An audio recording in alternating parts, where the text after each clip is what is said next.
sampai dengan simpenan, kita uji coba Pak. Mereka tahu tidak apa itu geopark begitu ya. Jadi kebetulan kemarin kami ke Cikakak dan juga ke Cisolok termasuk ketemu dengan Abah di Sila Resmi. Kami tanya, Abah tahu nggak tentang geopark? Oh iya, itu mah yang di Cimas, bukan di sini. Tapi artinya apa? Beliau tahu ada tentang geopark. Ya. Kemudian tadi mau ke sini, saya di Waluran. Di perjalanan Waluran dari pinggir jalan itu sebelum masuk pertigaan Waluran ada curug ya, curug Gentong. Saya turun langsung dengan Pak Ronald, wah ada curug baru, belum pernah kita punya foto ini dengan Pak Ronald, langsung berhenti. Pak Ronald langsung iseng, tanya di sebelahnya ada warung, Pak hari itu teh naon? Itu mah curug Gentong karena itu. Dia mah sanes geopark tapi cenah geopark mah ada di Paribitu, di Cirebon. Jadi artinya apa? Masyarakat di sini sudah mulai tahu apa itu geopark dan tahu punya saya mah bukan geopark mah di sana, begitu ya. Jadi sudah mulai paham. Jadi betul-betul tadi saya dengan Pak Ronald sampai begitu. Dan kebetulan kami di mobil punya leaflet tentang geopark, tapi masih yang lama. Jadi akhirnya ya udah Bapak karena tahu apa itu tadi geopark, ini saya kasih leafletnya. Sekarang Bapak pasang di warungnya, begitu ya. Tapi nanti jangan khawatir ke depan tempat Bapak jadi geopark juga, begitu. Jadi beliau sudah. Dan ini karena terkait dengan yang disampaikan Pak Is, jadi mungkin saya tidak akan terlalu detail semua, saya ingin menyampaikan tentang perubahan. Kenapa namanya menjadi seperti ini sekarang? Geopark Ciletuh Palabuhan Ratu, begitu ya namanya. Tujuannya kita tetap sama. Tadi geopark itu adalah memuliakan warisan bumi, mensejahterakan masyarakat semua yang ada di dalam kawasan ini. Tadi Pak Is juga sudah sampaikan bagaimana kita konsep membentuk sebuah geopark. Saya memperkenalkan namanya yang disebut kita konsepnya pentahelix. Jadi ada 5 komponen penting untuk kita bisa menyusun geopark. Kalau sebelumnya kita memakai hanya 4 komponen. Ternyata 4 itu tidak cukup. Jadi yang 4 itu apa? Yang pertama harus ABCG gitu ya katanya ya kalau istilahnya. Jadi harus ada A. A itu adalah akademisi yang melakukan kajian bahwa kawasan ini penting, punya nilai yang sangat penting sekali secara nasional maupun internasional. Kemudian harus ada pemerintah yang membuat kewenangan kawasan ini mau dibuat apa, izinnya dan sebagainya di sana. Kemudian harus ada tadi setelah ada akademisi, ada pemerintah yang mau bikin, mau diapakan. Supaya bapak-bapak tahu saja, saya sudah mengutik-ngutik di kawasan Ciletuh ini dari 2005. Ya, dari 2005 saya meneliti macam-macam di batu itu. Saya dapat ini begitu, saya kasih di pemerintah, ke pemerintah nih, saya ceritanya ke pemerintah hasil penelitian saya sampai di ESDM dalam hal ini. Setelah jadi laporan, disimpan aja tuh lemari, tamat aja gitu, tidak ada itu cerita-ceritanya. Sampailah kemudian kita di 2012 itu baru ketemu namanya dengan Pak Iskandar yang ternyata beliau juga sama sudah utik-utikan aja di sini sendirian juga karena tadi di sini ada surga itu begitu ya. Akhirnya kita diketemukan dan tadi unsur yang ketiga tadi ternyata Pak Is ini bisnismen gitu kan. Bisnismen mau punya uang mau dia, tapi saya mau ngapain dengan uang saya di sini gitu kan. Nah jadi harus bekerja sama dan ternyata dengan 3 ini juga nggak jalan juga kalau cuma kita bertiga. Nah itulah gosok-gosok ini, pandang di situ, membuat papsi lah di sana ada gitu ya. Jadi sebagai cikal bakal harus ada tadi komunitas yang ada tinggal di dalamnya. Dan ini semua sudah jalan, ternyata hanya 4 ini nggak cukup. Nggak ada yang kenal kita, udah mutik-mutik, nggak ada yang mempromosikan, nggak ada yang nyebut sana, nggak ada yang nyebut sini. Ternyata harus ada media. Dalam hal ini media massa yang menginformasikan kemana-mana bahwa di sini ada ini, di sini ada itu. Jadi makanya 5 komponen inilah menjadi sangat penting dalam kita membangun sebuah geopark. Inilah yang kami sebut atau saya sebut sebagai pentahelix. Jadi ini komponen penting sekali.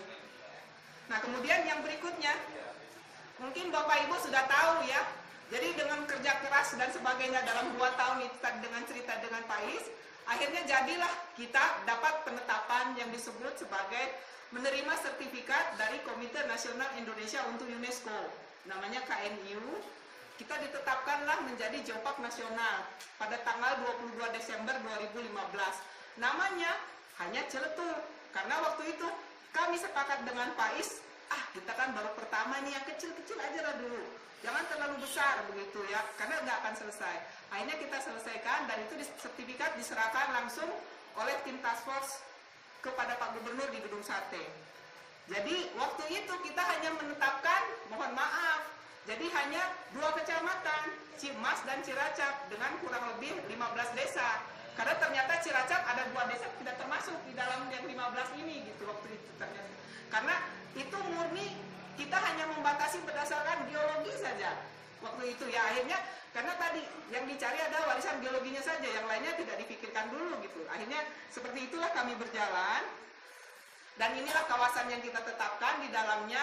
Ternyata dengan hanya 2 juga, ternyata sudah cukup sebetulnya secara persyaratan. Jadi kalau sudah punya harus sudah ada kawasan konservasinya. Dan kita di dalam itu ada kawasan konservasi Suaka Marga Satwa dan Cagar Alam. Kemudian juga ada konservasi penyu dan juga ada beberapa situs-situs budaya yang kecil ya, tapi tidak terlalu terkenal.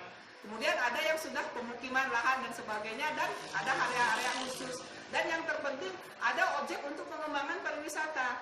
Contoh ya tadi curug-curug yang lumayan cukup banyak dan cukup indah. Jadi hanya ini kawasannya. Kemudian ini kita harus mengidentifikasi ada apa di mana supaya orang datang mau kemana seperti ini. Jadi seperti ini kami waktu itu mengajukan berapa yang diidentifikasi. Jadi kalau secara geologi di sini kami membedakan ada kurang lebih 7 macam objek geologi secara geologi yang dipromosikan atau diklasifikasikan. Yang pertama adalah bentuknya dalam bentuk bentang alam. Jadi seperti pemandangan yang kita lihat. Kemudian dikelompokkan lagi dalam yang satunya adalah batuan yang sangat langka dan sangat unik, sangat langka dan berupa fosil. Jadi tidak ada di tempat lain di Jawa Barat khususnya, hanya ada di sini. Jadi itulah kenapa ini diangkat gitu. Kemudian ada lagi yang dalam bentuk batuan unik. Yang di sini saya kasih nama, ada batu badak, ada batu kuya, ada batu apa dan sebagainya begitu ya. Kemudian ada pulau-pulau kecil yang juga punya karakteristik yang berbeda. Kemudian ada gua, air terjun, dan yang pasti banyak pantai. Dan ternyata ini semua atas usaha Pak Iskandar juga ini. Tahun lalu, sebelum pada saat kita akan menerima sertifikat nasional tadi, Pak Is mengundang yang disebut asesor yang akan menilai Geopark untuk menjadi bagian dari UNESCO, yaitu Profesor G. Martini. Beliau itu orang yang pertama sekali membuat Geopark di dunia. Jadi itu mbahnya Geopark lah begitu. Jadi kata dia A, yang lain nggak ada yang menentang begitu ya. Jadi kemarin Pak Iskandar dengan susah payah mendatangkan beliau langsung pakai helikopter ke sini. Kenapa harus pakai helikopter? Karena dia supaya pikir, kalau dari Jakarta ke Ciletuh itu sebentar, nggak cukup 6-7 jam gitu ya. Cukup dengan 30 menit nyampe ke Ciletuh gitu kan. Karena apa? Kejadian sebelumnya 2014, Pak Iskandar pernah mengundang Presiden Asia Pasifik Geopark ke Ciletuh. Itu datangnya pakai mobil. Nyampainya alhamdulillah begitu sampai di sini dia bilang ke saya, Ibu Mega, saya sampai dari Jakarta kemudian sampai ke Ciletuh ini, kalau saya perbandingkan waktu yang saya habiskan atau saya buang sampai ke sini sama dengan perbandingannya kalau saya dari Jakarta, saya naik pesawat, kemudian saya makan siang di London, habis itu saya minum kopi di Paris, kemudian dari situ saya ke Swiss, itu saya baru nyampe ke Ciletuh, sama itu jamnya. Dia bilang sampai begitu. Nah karena pengalaman 2014 seperti itulah, Pak Is nggak mau kedua kalinya. 2015 karena yang mau datang ini lebih mbahnya lagi kan. Jadi Bu Mega sekarang kita harus pakai helikopter, nggak boleh pakai mobil. Wah, kata saya gimana biayanya? Pokoknya tenang, Bu Mega siap mendampingi saja begitu kan. Saya senang-senang aja Pak ya naik helikopter, bener nggak? Siapa tahu suruh 7-8 jam begitu. Nah kemudian dan kita menipu juga, maksudnya membawa dia pakai helikopter itu apa? Supaya dia nggak lihat macam-macam. Bener nggak ya? Yang belum yang jelek-jelek itu jangan dia lihat. Kita lihatkan aja yang bagus-bagus dari atas. Habis itu 2 jam langsung kita pulang lagi gitu kan. Rencananya begitu. Sampai turun ke bawah di Palangpang, masih ingat bapak-bapak yang ikut menjemput ya. Termasuk Pak Jaki yang stres begitu. Selesai lihat, habis makan rencananya pulang lagi. Dia bilang, Mega saya nggak mau pulang naik helikopter. Saya mau jalan-jalan, nggak cukup saya hanya lihat Geopark 2 jam. Saya mau lihat ini, apalagi setelah Pak Endang cerita, di sana ada curug ini, ceritanya beda dengan curug itu. di sana ada makam Mbah Durak ini, ada. Dia makin gak mau pulang dibuat begitu kan. Pak Jaki yang pusing. Saya pokoknya mau nginap di sini lagi 2 hari. Ah, itu sudah aja. Helikopter yang mahal-mahal disewa Pak Is untuk mendatangkan dia dan rombongan, akhirnya pulang hanya 2 orang. Hanya pilotnya saja yang pulang. Gitu. Yang lain penumpang nggak mau pulang.